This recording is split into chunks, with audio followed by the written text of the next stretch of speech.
ఈ డిండి lift irrigation scheme ఏదైతే ఉందో ఈ డిండి ప్రాంతం నల్గొండలో ఉన్నటువంటి ఆ ప్రాంతంలో కూడా ఫ్లోరోసిస్ ఉంది, ప్రజలు ఇబ్బందులు పడుతున్నారు. ఎన్నో ఏళ్ల నుంచి నీళ్లు లేనటువంటి మాట వాస్తవమే.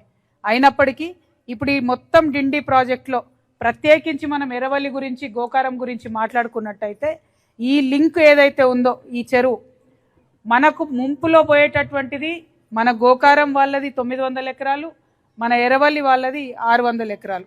ఈ రెండు కలిపితే ఒక 1500 ఎకరాల భూమిని ముంచుతూ మరి బండ్ పెద్దగా చేస్తాం, ఎర్రవల్లి చెరువుని పెద్దగా చేస్తాం, గోకారం చెరువుని అని చెప్పి ఒక ప్రపోజల్ పెట్టిండ్రు. అయితే మీరు ఏదైతే ఆలేరు నియోజకవర్గం చెప్పారో నిన్న మొన్న నేను ఆలేరులో ఉన్నాను. ఆలేరులో ఒక ఎగ్జాంపుల్ చెప్తాం మీకు. బస్వాపూర్ అనే రిజర్వాయర్ కడుతున్నారు. ఆ బస్వాపూర్ రిజర్వాయర్లో 5000 ఎకరాల భూమి పోతే 1,80,000 మందికి ఎకరాలకు నీళ్ళు వచ్చింది.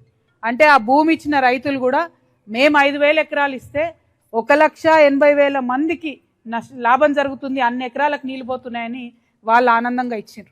కానీ ఇక్కడ పరిస్థితి ఏంటంటే 1500 ఎకరాలు మనం ఇచ్చినా కూడా అదనంగా మనకు వచ్చే ఆయకట్టు ఏంటంటే కేవలం 2000 ఎకరాలు. అంటే 1500 ఎకరాలు ఇస్తే కనీసం దానికో 10ఇంతలో 20ఇంతలో ఏమన్నా మంచిగా అవుతుంది. మనం ఒక్కరని నష్టపోతే ఇంకొక 20,000 మంది బాగుపడుతున్నారంటే ఎవరమైనా ఒప్పుకుంటాం. కానీ ఇక్కడ పరిస్థితి అట్లా లేదు.